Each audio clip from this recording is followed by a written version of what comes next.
Palestinian student organizer gets snatched up by ICE. And now we find out that the Columbia dean behind the crackdown is ex-military intelligence, not for the United States, but for Israel. Let me connect some dots for you.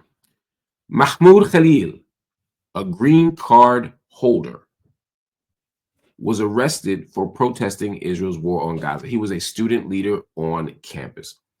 They came to him, they snatched him up, they disappeared him, basically. They sent him to a detention facility. They told him that his student visa had expired. Wasn't true. They told people he wasn't lawfully in the country. Not true. But they snatched him up. They took him away. And the White House is trying to deport this guy. And the logic, the argument is that he has terrorist ties and he's reminding the American, blah, blah, blah. And it's like, how does this happen? Well, it just so happens, just saying, just so happens, that his dean, Dr. Karen Yahi Milo, used to spy on Arabs for the Israeli military.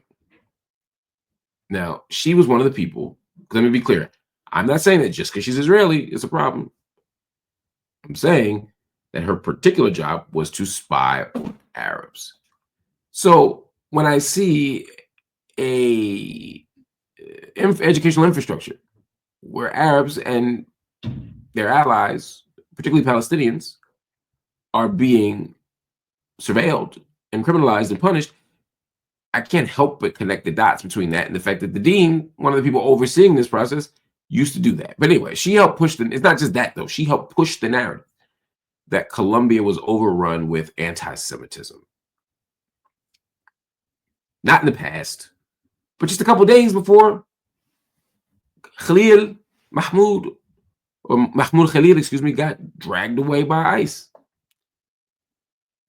Now, again, it could be a coincidence. She could support free speech. She could support all the students. She could support all this stuff. It's all just a big misunderstanding, except again, she was complaining about anti-Semitism on campus. And let me be clear, there's nothing wrong with complaining about anti-Semitism on campus. There is anti-Semitism on every campus in the world. Every place has some anti-Semitism. But what they were calling anti-Semitism was critiques of Israel. What they were calling anti-Semitism was critiques of Zionism. What they were calling anti-Semitism was a call for a free Palestine.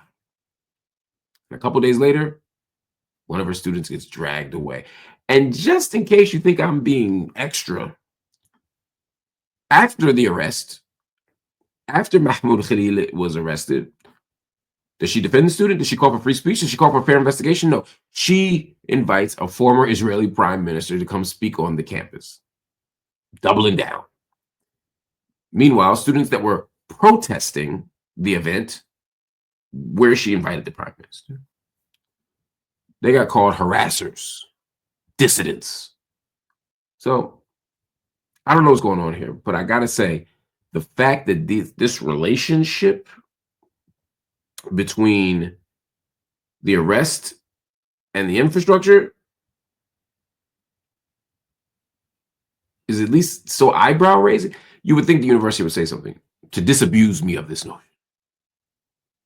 But they didn't, and they won't, because they can't. Because whether or not the dean is connected or not directly, and although it seems like at the very least the dean is allowing for this environment to persist, regardless, the university certainly doesn't want to send a different narrative. The university wants to appear like a place where defending Palestine is wrong and punishable.